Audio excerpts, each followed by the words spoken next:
19 декабря в селе Верхнее Иркеево в рамках выездных профориентационных мероприятий Башкортостан прошел круглый стол сотрудничества вузов, муниципальных районов и работодателей в вопросах профориентации и подготовки учащихся с участием членов Совета ректоров вузов республики.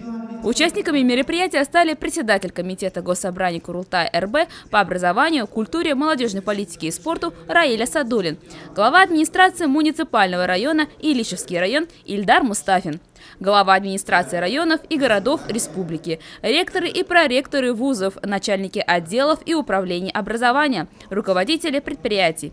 Временно исполняющий обязанности ректора БГПУ имени Мифтахиддина Акмуллы Салават Сагитов принял участие в работе круглого стола и выступил на родительском собрании.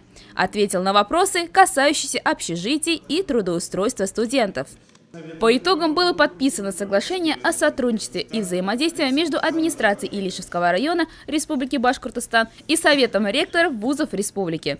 Стороны договорились об осуществлении непрерывного взаимодействия в целях эффективной подготовки качественных кадровых ресурсов на основе обеспечения тесной связи между образовательными организациями высшего образования и общеобразовательными и средними профессиональными образовательными организациями.